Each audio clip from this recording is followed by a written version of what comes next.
Hi, I'm Rachel Lane, and this is my study design presentation. The title of the article I'm looking at and the study I'm looking at is a pilot study evaluating a school-based trauma-focused intervention for immigrant and refugee youth. So this is the abstract, and I highlighted some key parts within it that are going to be important to know later. So I'll read this quickly. Immigrant and refugee children often experience stressful or traumatic events that greatly impact their ability to focus in school. The dysregulatory and somatic symptoms of trauma, such as hyperarousal and dissociation, as well as comorbid anxiety and depression, can have a profound impact on academic and social functioning. Addressing these symptoms requires approaches that help children develop the ability to calm their bodies and achieve a state of emotional regulation and brain-body integration. This pilot study examined the effectiveness of a school-based somatic soothing intervention designed to help children manage dissociative and dysregulatory symptoms. A convenient sample of 34 mostly refugee and immigrant youth who struggled with these symptoms were recruited for this study. The children were between the ages of 6 and 11 and reported experiencing war, interpersonal violence, and neglect, as well as stressors associated with migration, displacement, and resettlement. Participants in this study scored highly on baseline measures for post-traumatic stress disorder, depression, and anxiety, indicating a high amount of comorbid psychiatric symptomology. Participants reported statistically significant improvement in anxiety, depression, psychological functioning, and trauma symptomology post-intervention with medium to large effect sizes ranging from 0.46 to 1.08. Qualitative results from teacher reports indicated strides in confidence, communication, academic functioning, and social interaction for most participants. The positive associational findings suggest that this intervention may hold promise and warrants further investigation using more rigorous designs. So breaking that down, our study synopsis, our problem is early childhood trauma can lead to adverse health outcomes and risky behavior. And particularly, we're looking in the school setting here. Some quotes from the article are immigrant and refugee youth exposed to political or interpersonal violence are at a higher risk for mood, anxiety, and behavioral problems. Youth may have these hyper or hypoarousal reactions triggered by a neural stimuli that can lead to somatic experiences such as an elevated heart rate, racing thoughts, anxiety, aggression, freezing or numbing, and dissociation. This lack of emotional and behavioral regulation can lead to problem behaviors, learning difficulties, depression, and anxiety. So previous interventions used for this specific population have been trauma-focused CBT, cognitive behavioral therapy, or cognitive behavioral intervention for trauma, but they may not be applicable for youth in the midst of dysregulation. And the author talked about how these particular interventions usually require a lot of going back and reliving or recounting a traumatic experience. And so if a child is already in a state of dysregulation, asking them to recount some of their most intense traumas is not going to be the most applicable or helpful in the moment. With that being said, the proposed intervention within this study is somatic soothing and emotional regulation skill development intervention, or SSERSD. So the goal of this intervention is to reduce the intensity of the physiological manifestations of trauma. So we're looking at somatic responses here. Levels of topics that participants complete. So as soon as they complete one level, they move on to the next level. And it's something that's cumulative and builds off of one another. So the first level is relaxation and movement. An example is stretching. Second is creating space and boundaries. So that can look like personal boundaries or respecting others. Body and somatic resources is level 3. which is monitoring heart rate or just being in tune with how our body is responding in the moment. Level 4 is grounding resources, such as tapping, like lightly tapping on different parts of your body. Releasing activities is level 5, such as squeezing a ball. And then level 6, somatic resource movements. So that is information on how our bodies are linked to our emotions, and being able to identify that in others and also ourselves. Within this intervention, there are 8 sessions, and it was 2 sessions for 4 weeks total. This was a school-based intervention, and this helped decrease barriers for care for immigrant families, as therapeutic interventions may not be as easily accessible for this population. And the intention of a somatic-based intervention, such as the SSERSD, is to eventually move to a language-based intervention. So those are the ones that we were talking about on the last slide, like the CBTs. But like I said, in order to have a child successfully complete more of a language-based CBT intervention, they need to be able to know how to regulate their body when they are having those intense, extreme feelings and bodily sensations. So the hypotheses that were listed in this study there were 3 of them. The first was participants in the study will have high baseline levels of psychiatric symptomology in the areas of psychiatric symptomology. Sorry, that was typed out twice. In the areas of trauma, depression, anxiety, and psychological functioning. The second is participants who receive the intervention will demonstrate statistically significant improvements in measures of trauma, depression, anxiety, and psychological functioning following the intervention as compared to the baseline. And lastly, participants will demonstrate observable improvements in the classroom as measured by teacher self-report. So the first 2 hypotheses rely on quantitative data, while the third one relies on a qualitative piece, which is put into a survey for teachers. We'll get into that. So the intended population of this study is youth impacted by trauma who are now experiencing dysregulation, particularly within the context of school. And they're experiencing dysregulation to the point of having their academics be impacted and their ability to show up well in class is impacted. So within this study, 34 participants enrolled in an English Language Learner or ELL program in the Midwestern metropolitan area were included in this study. So most were immigrants or refugees. Around 1/3 of participants were US born, but their families were recent immigrants or refugees to the US. So they may not have been born in another country, but the impacts, both generational and within their own spaces currently, impact the way that they show up and the way that they live. So the sample. The sample was a convenience sample of, like I said, a Midwestern Metropolitan School District's English Language Learner Program, or ELL. Sample requirements per the article were the student must have current academic problems that can be linked to symptoms of trauma or exposure to toxic stress for a prolonged period of time. They must have been an immigrant, refugee, or have had parents/families who immigrated to the US.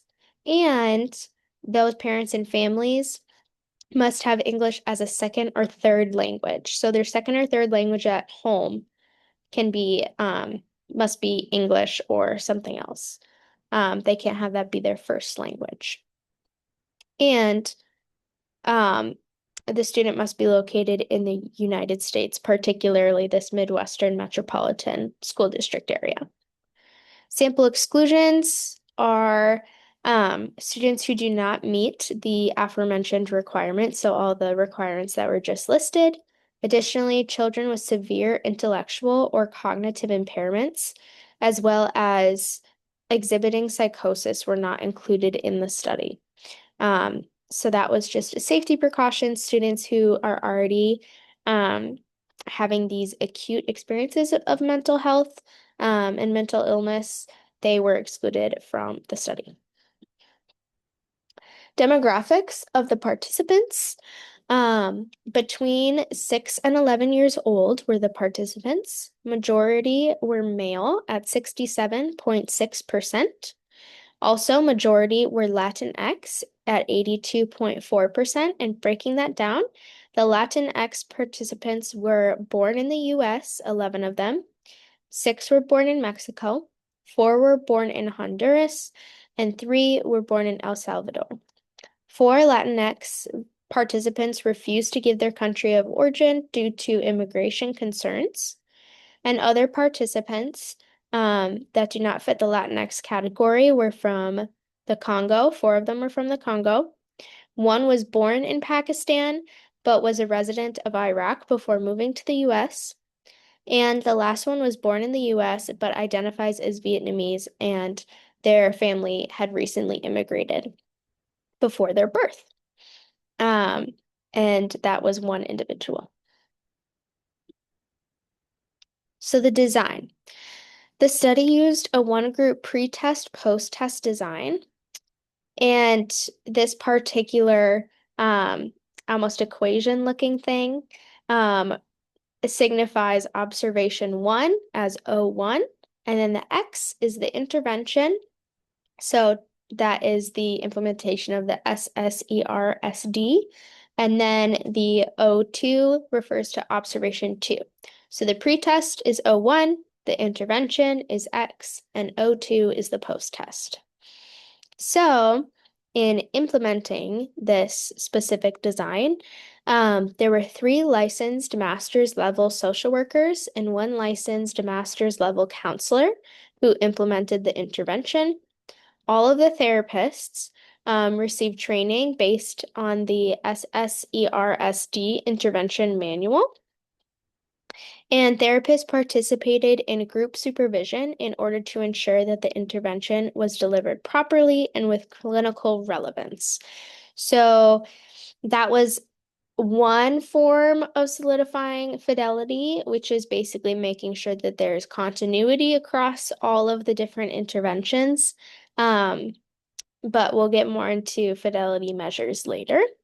And there were 8 sessions total, like I mentioned, 2 sessions for 4 weeks. So design continued as well as data collection. So a couple quotes from the article. After participants were enrolled, they received a comprehensive mental health assessment that examined their history, current social situation and difficulties, as well as baseline levels of anxiety, depression, traumatic symptoms, and psychological impairment. Additionally, the SSERSD intervention occurred during school hours, which once again made it easier for these immigrant families and refugee families to be able to participate in this study and ensured that the students were in a place that they were easily accessible. Additionally, program therapists administered and managed all pre- and post-intervention data collection measures. Data was de-identified, and basic demographic data and summative scores of pre- and post-test clinical measures for each participant were transferred to researchers via a secured database.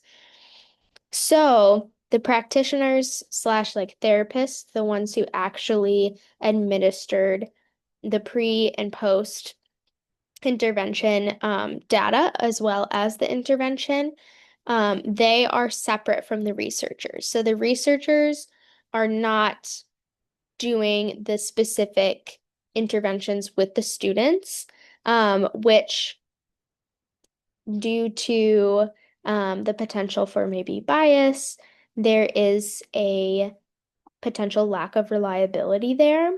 However, we see that each participant, their information was transferred via a secure database, so we know that there's not any outward forces other than the practitioners and the researchers who are able to look at and interpret the data that they received. Results. So Within the article, it states the analysis of the pre and post tests showed significant reductions in the average scores of depression, anxiety, trauma, symptomology, and psychological impairment after completion of the intervention as compared to the baseline. And here we have qualitative teacher responses. So the quote that I just listed was more about the pre-test and post-test that we see, so more of that quantitative survey style um, data of those mental health measurements. And then we have qualitative teacher responses. So 79% of the teachers that responded and left the qualitative notes at the end of the survey. So they had a quantitative section of the survey, which was more like Likert scale format. And then they had a drop-down box where you could type some of your responses and thoughts. Um, so 79% of teachers engaged in the drop-down qualitative note section. 74% of those teachers indicated that they saw a positive change in their students' behavior and ability to regulate. 10 out of the 27 teachers who responded to the qualitative section questioned whether this improvement could be attributed to the intervention. They're considering maybe there's outside factors or maybe um, the factors of time that might be also aiding the students' ability to regulate. Majority of the teachers, however, noted an appreciation for the one-on-one nature of the intervention. A lot of them noted that they appreciated how caring and compassionate the counselors were, and that in a class full of a bunch of students, it's hard to sometimes give that individualized attention. And teachers, 13 of them, call for more open communication about the interventions to be able to be united in implementing interventions outside of student sessions. So what that means is basically teachers didn't really know what was occurring within the intervention, and they were curious as to what was happening so that they could also be reinforcing positive behaviors that students are being taught within the sessions, just so there's continuity both within the therapeutic space and within the class space. Conclusion. So, children exposed to trauma require interventions, and resources on effective interventions are typically not easily accessible to immigrant and refugee families. Hence, the implementation of this within a school setting. After receiving the intervention, there was statistically significant improvement in measures of trauma, depression, anxiety, and psychological functioning with moderate to large effect sizes, which that is a direct quote from the article. Additionally, the results from qualitative teacher reports indicated that most participants demonstrated an observable improvement in problematic behaviors in the classroom, such as a reduction in disengagement, impulsivity, and irritability, as well as positive changes in participants' academic engagement and social behavior. And lastly, emotional regulation helps bolster a student's academic success in addition to their social skills and ability to healthily approach experiences of mental illness. So basically, the ability to regulate and be able to hold the hard emotions that come with trauma is automatically a protective factor for these students as they grow and develop.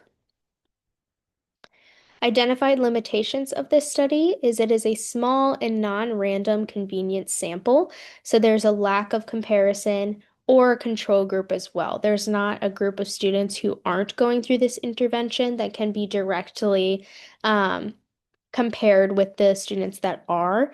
And that's just due to the nature of the design, right? We're just looking at a pretest and a post-test. Um, Additionally, potential for threats to internal validity, which includes multiple treatment effects, external events, a natural reduction of symptoms, which these are all things that the teachers also raised alarm about.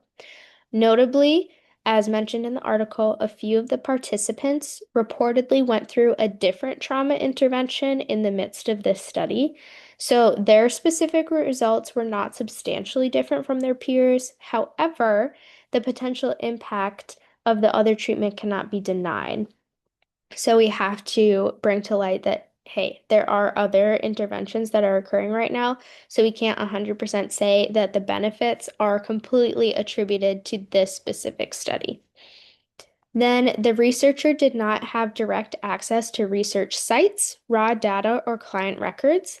Therapists were solely involved in the collection and management of data, which was delivered to the researcher anonymously. This lack of access to raw data may have impacted reliability.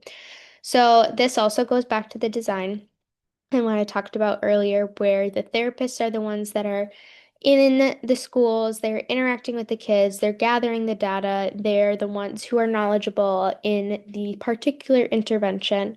Um, and the researcher is separate from that. And so there could be an impact on reliability regarding if there's maybe teacher bias happening or if they're not specifically looking for what the researchers are looking for. So there might not be necessarily a continuity of thought within an understanding of what are we looking for, what are we researching, and yeah, just kind of that sort of thing. Additionally, there's no presence of fidelity monitoring between practitioners. We did mention that there is like a group meeting and group supervision to ensure that therapists are doing what they are supposed to do. However, there's not somebody in the room with the therapist ensuring that, hey, we are on the same, we're looking for the same thing, and they are implementing the intervention correctly. So we don't know in the specifics of actually enacting the intervention if that is going to be the same across the board, if there is that continuity. Future research. Instead of using a convenient sample, future research can use the same intervention, but within a randomized and ideally larger sample. And this will make it more generalizable to the population and would also hopefully indicate further support of this research in this intervention. Additionally, we can implement the intervention for a longer period of time, such as a semester, a school year, or whatever else, to see if the longitudinal approach would yield statistically significant results. Um, Although 4 weeks is a decent amount of time, a lot of the teachers with their qualitative responses did also request that there was a longer intervention to see if there could be even greater impacts within their students' ability to regulate. Finally, implement more fidelity monitoring amongst practitioners. Once again, we have that group to be able to talk about making sure we're on the same page, but there's not necessarily the true supervision within the client observations and interventions to ensure that everything is the same amongst all the practitioners.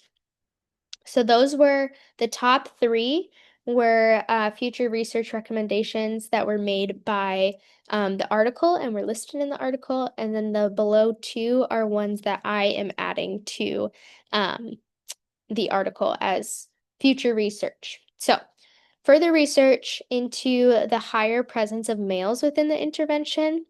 So as noted, there was 67.6% of males represented within this intervention, meaning there was a higher rate of males who, um,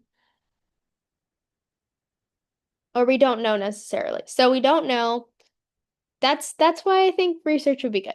Was this higher rate of males within this intervention due to the sample size in the particular school district they were drawing from, or is it indicative of higher rates of dysregulation and experiences of trauma within young elementary aged males? Additionally, I'm interested if research that involves teachers in the intervention process could be more effective, because then we ensure the continuity between the session and the classroom. So I wonder if there's space to be able to replicate this study and also include a pairing with a teacher, like a homeroom teacher, um, to be able to see how some of the skills that the student learns within the therapeutic session, if the teacher is seeing that and how often they're seeing that within the classroom. And once again, the two future research options that I provided, they have their pitfalls, but it's more just general interest and also things that stuck out to me regarding the research and what things are significant within the results. So that is my presentation, and this is my citation. Thank you.